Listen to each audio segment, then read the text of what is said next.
Political awareness जो programme रखा गया है, इलेक्शन चल रहे हैं, साथ में कोई यहाँ पर वोटिंग होने वाली है, क्या मैसेज देंगे आप गुलबर्गा शहर की जनता को?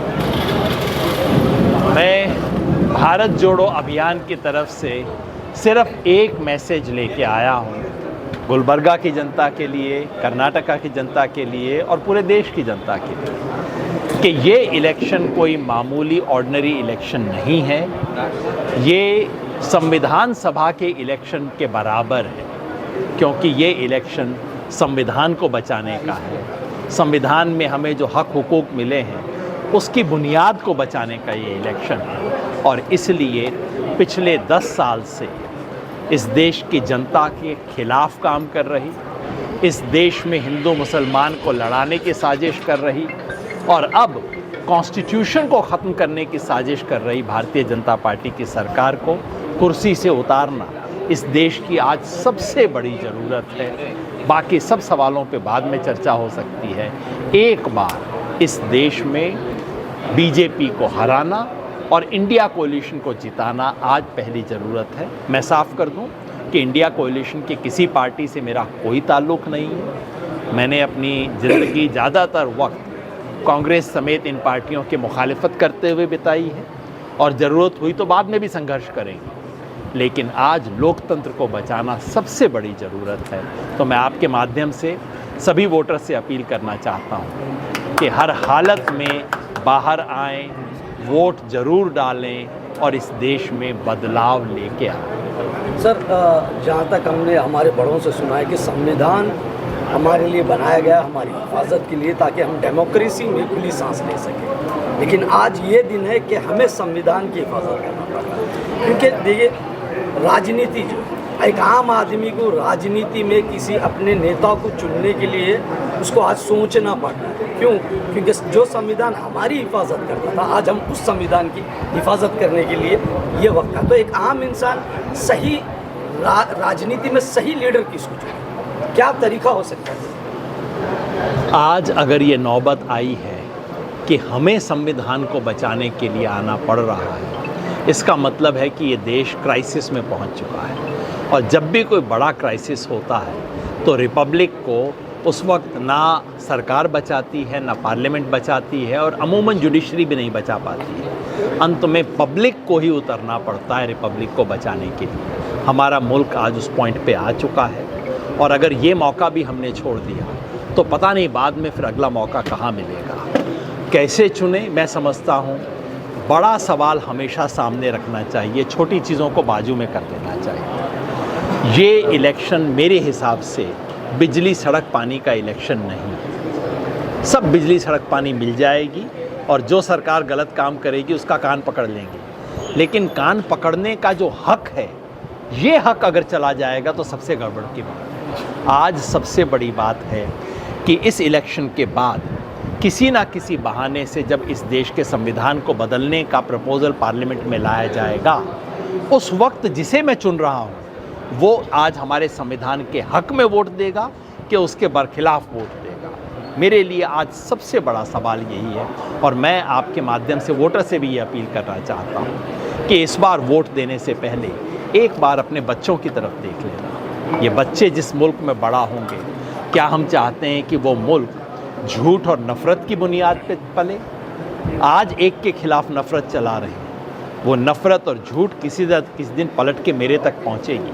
क्या हम चाहते हैं मेरे बच्चे उस झूठ और नफ़रत के अंदर बड़े हों? ये फैसला करके इस बार का वोट देना। सर, जिस तरह से आपने बताया कि इंडिया गठबंधन से आपका कोई ताल्लुक नहीं है, लेकिन इंडिया गठबंधन भी संविधान खतरे में बात करिए, आप भी करें, लेकिन बीजेपी की तरफ से मोदी हो या अमित शाह हो, तमाम लोग जब स्टेज से दावा कर रहे हैं कि 10 साल उन्होंने बहुमत के साथ सरकार बनाई, कभी उन्होंने संविधान बदलने की कोशिश नहीं की, इस बार क्यों करेंगे? ये आप लोगों की बात है, आप लोग डरा रहे हैं वहाँ हमको संविधान बदल देंगे बीजेपी आने से। वो लोग तो 10 साल में नहीं बदले, आप क्या बदलेंगे? 10 साल में उन्होंने बिना कहे संविधान का सारा आत्मा, संविधान की स्ट्रक्चर को बदल दिया। ये सीएए क्या है? संविधान बदलने की चीज़ नहीं है तो क्या है? ये कोई छुपी हुई बात नहीं है कि आरएसएस बीजेपी को पहले दिन से ना इस देश का तिरंगा उनको कबूल था, ना इस देश का संविधान उनको कबूल था। हमेशा उन्होंने इसका विरोध किया है। पिछले 10 साल से नहीं, कागज़ पे नहीं बदला, हकीकत में बदला है, कागज़ में नहीं बदला, क्योंकि उनके पास वो मेजॉरिटी नहीं थी। आज इसीलिए 400 पार मांग रहे हैं। 400 पार से क्या होगा? मेजॉरिटी तो 273 में बन जाती है। 400 पार की क्या ज़रूरत है? ज़रूरत इसीलिए है कि संविधान को बदल सके। और ये मैं अपने मन से नहीं कह रहा हूँ। विवेक देबरॉय, जो कि इनकी prime minister economic advisory council का चेयरमैन है, उसने लिख के कहा है। क्यों नहीं उसको निकाला अगर गलत बात कह रहा था? इनका एक नहीं, ज्योति मिर्धा राजस्थान से, अनंत हेगड़े कर्नाटका से, उत्तर प्रदेश का इनका एमपी कैंडिडेट मुंह से कह रहे हैं संविधान बदलने के लिए हमें 400 पार। तो अगर ऐसा था तो बाकी सबको टिकट क्यों मिला? इसमें कोई शक नहीं है कि संविधान को बदलना, क्योंकि ये संविधान इनके मन माफिक नहीं है। संविधान को बदलेंगे। मैं ये भी बता देता हूँ क्या क्या बदलेंगे। सेकुलर को हटा के सनातन शब्द लेके आएंगे। फेडरलिज्म को हटा के पूरे देश को, अब मंगलोर से नहीं, कर्नाटक को दिल्ली से चलाया जाएगा। देश को सेंट्रलाइज करेंगे। वन नेशन वन इलेक्शन के साथ साथ वन पार्टी वन लीडर का कॉन्स्टिट्यूशन लेके आएंगे। प्रेसिडेंशियल सिस्टम लेके आएंगे। इन सब की तैयारी इन्होंने कर रखी है और इस इलेक्शन में अगर पांव फिसल गया तो इनको पूरा मौका मिल जाएगा। सर देखिए, जिस तरीके से आपने कहा कि बीजेपी की जो कंसिस्टेंट आइडियोलॉजी अगर आप देखेंगे तो माइनॉरिटी वो एक रिलीजियस बेस पे काम करती है, इट डजंट मैटर, लेकिन माइनॉरिटी को भी उन लोगों ने इनविटेशन भेजा है। अमित शाह का कहना है कि माइनॉरिटी के सामने बीजेपी की छवि खराब की गई है कि बीजेपी जातिवादी पे इलेक्शन कर रही है। मैं समझता हूँ बहुत अच्छा कह रहे हैं अमित शाह। माइनॉरिटी के सामने बीजेपी बेचारे की छवि खराब की गई है। मैं समझता हूँ बांसवाड़ा में इनके एक लीडर ने स्पीच दी थी जिसने इस देश के 20 करोड़ माइनॉरिटी को घुसपैठिया बोला है। अमित शाह उसको निकाल क्यों नहीं देते पार्टी से? बड़ा छवि खराब कर रहा है इनकी पार्टी की। उसका नाम है नरेंद्र मोदी। उसको निकालो पार्टी से, कहो कि माइनॉरिटीज़ को घुसपैठिया बता रहा है, माइनॉरिटी में हमारी छवि खराब कर रहा है, इसको पार्टी से निकालें, उसके बाद आएँ बात करें हमसे। सर एक सवाल है, आपने इलेक्ट्रल बॉन्ड को ये बताया कि बहुत बड़ा स्कैम बताया आपने। सर 2018 में स्वराज जो आपका एनजीओ है, पार्टी भी रही है, तो उस पर भी रेड हुई थी, तो उसका क्या हुआ सर? 29 लाख रुपीज़ कैश मिला था आपके जो रिलेटिव थे स्वराज पार्टी, जो स्वराज एनजीओ चला रहे थे। स्वराज पार्टी पे कोई रेड आज तक नहीं हुई है। स्वराज इंडिया पे हो जाएगी, बाद में हो सकता है। स्वराज इंडिया पार्टी पे आज तक कोई रेड नहीं हुई है।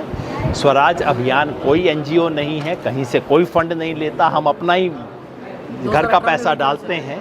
हम सुन लीजिए, स्वराज अभियान है वो एनजीओ नहीं है।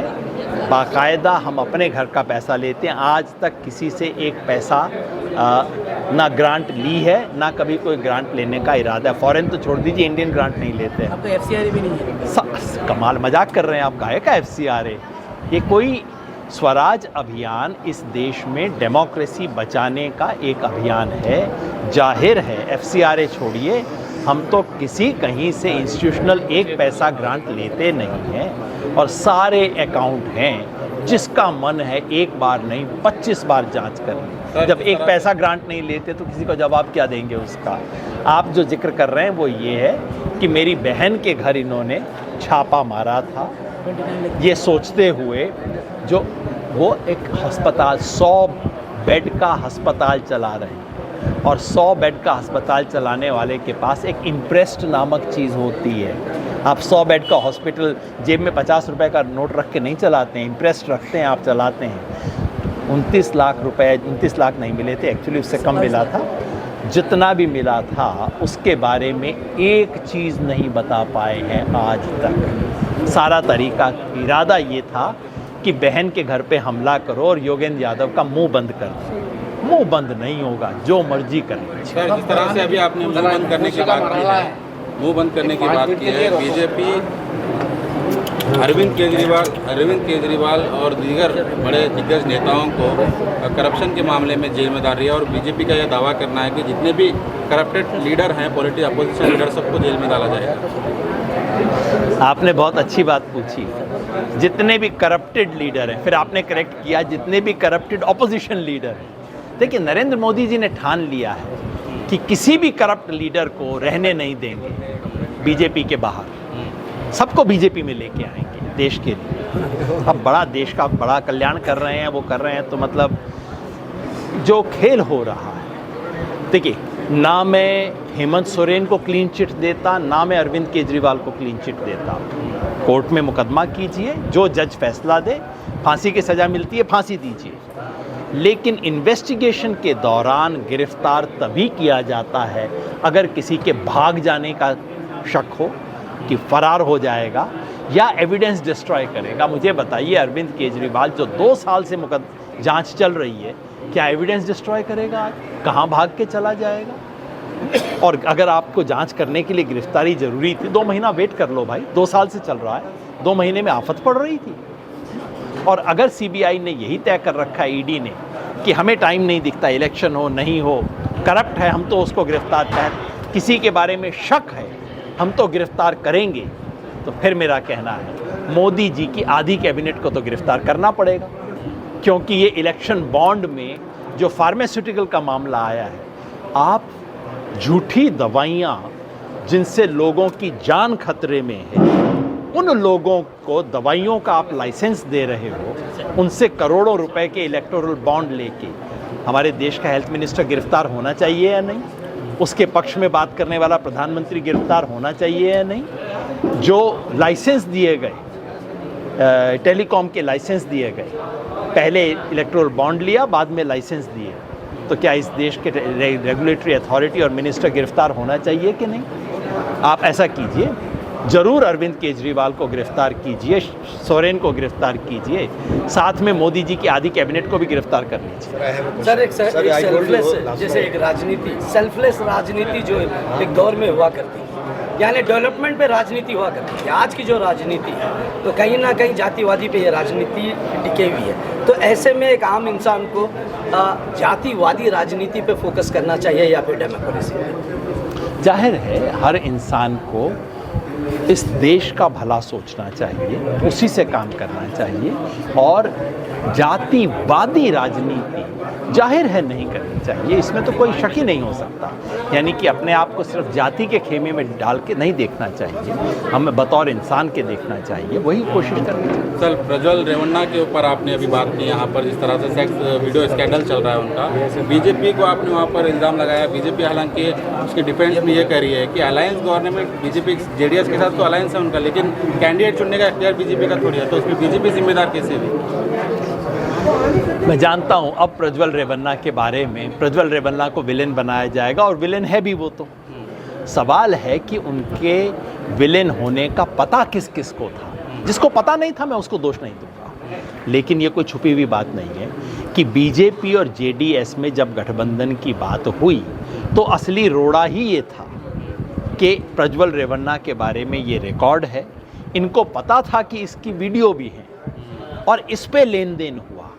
और फिर देवेगौड़ा ने कहा कि अगर हासन से तो इसको ही टिकट देना होगा, और ये शर्त अमित शाह और मोदी जी ने कबूल की। इसका मतलब है लेन देन हुआ है, इसका मतलब है कि ये सब उस पाप में भागी हैं। अगर पता ना होता तो मैं किसी को दोष नहीं देता, मगर आज अलायंस की जेडीएस की शर्त ये थी, और इस देश के गृह मंत्री जिनकी जिम्मेवारी इस देश की औरतों को बचाना है, उसने इस शर्त को कबूल किया, यानी कि औरतों की इज्जत पे सौदा किया इन लोगों ने, इसलिए जिम्मेवार है। क्या बीजेपी तो अक्सर बेटी बचाओ बेटी पढ़ाओ का नारा है, उनका एजेंडा है, उनकी थीम है, तो आपको कहाँ लगता है कि बीजेपी इस चीज़ से मुकर?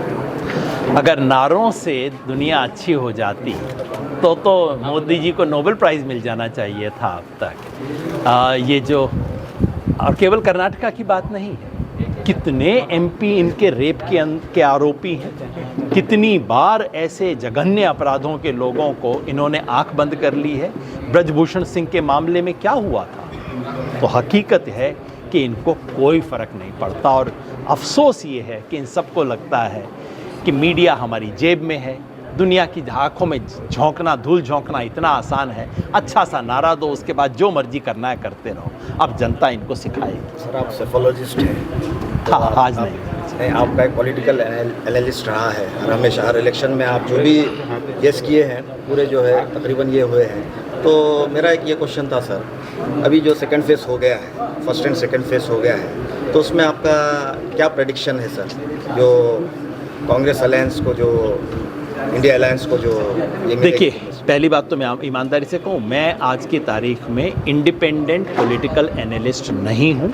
मैं एक पॉलिटिकल वर्कर हूँ जो चाहता है कि कुछ हो इस देश में। तो भविष्य बताना मेरा काम नहीं है, भविष्य बनाना मेरा काम है। मेरा अपना जो अंदाज़ा है घूम के, बाकी मेरे को ज़्यादा पता नहीं लगता। मेरा अंदाज़ा है कि पहले 2 फेज़ में बीजेपी को 15 सीट का नुकसान हो गया है और एनडीए को 20 सीट का नुकसान हुआ है कुल मिला के। और इसी की वजह से मोदी जी परेशान हैं, इसी की वजह से घुसपैठिया के बयान आ रहा है, इसी की वजह से तमाम किस्म की हरकतें कर रहे हैं।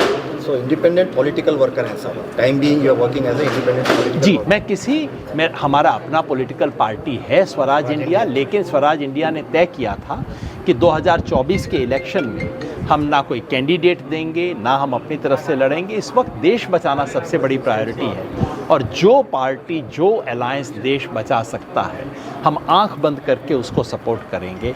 इस वक्त इंडिया गठबंधन के तमाम कैंडिडेट्स को हम सपोर्ट कर रहे हैं। सर, जिस So will तरह the से India Alliance kick out the BJP government?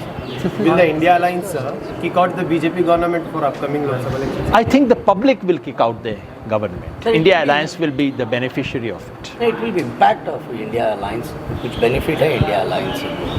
को तो किसका? बहुत सारे लोग इंडिया अलायंस पे बहुत ज़्यादा भरोसा, तो कितना इम्पैक्ट रहेगा कांग्रेस पार्टी में इंडिया अलायंस से? कुछ स्टेट्स में इंडिया अलायंस की कोई अहमियत नहीं है, जैसे कर्नाटका में कांग्रेस ही है, लेकिन उत्तर प्रदेश में बिल्कुल अहमियत है। सपा और कांग्रेस अलायंस अगर ना होता तो सपा कमज़ोर होती, कांग्रेस कमज़ोर होती। तमिलनाडु में इंडिया अलायंस की बहुत अहमियत है। अलग अलग स्टेट की बात है, लेकिन कुल मिला के मेरी इच्छा थी कि इंडिया अलायंस ने जितना किया है उससे कुछ ज़्यादा करता। मेरी इच्छा थी कि इंडिया अलायंस को अपना एक कॉमन मैनिफेस्टो निकालना चाहिए। वो चीज़ें नहीं हो पाई, लेकिन सीट एडजस्टमेंट हुआ है और ये बीजेपी से निजात पाने के लिए देश के पास एक बहुत अच्छा मौका है।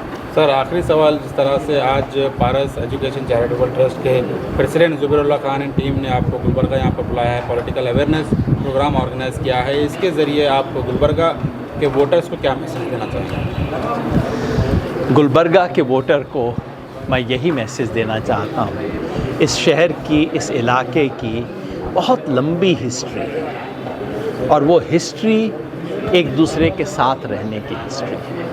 अगर उस हिस्ट्री को, अपनी विरासत को हमें बचाना है तो आज झूठ और नफ़रत का व्यापार कर रही बीजेपी और आरएसएस को इस देश की सत्ता से उतारना बेहद ज़रूरी है। 7 तारीख को जो वोट हो, उस दिन आज की तारीख में जो लोग इस देश में झूठ और नफ़रत ख़त्म करना चाहते हैं, उनके पास एक ही रास्ता है, पंजा कांग्रेस पार्टी। इसमें कांग्रेस पार्टी को वोट दें और भारतीय जनता पार्टी को सत्ता से उतारें।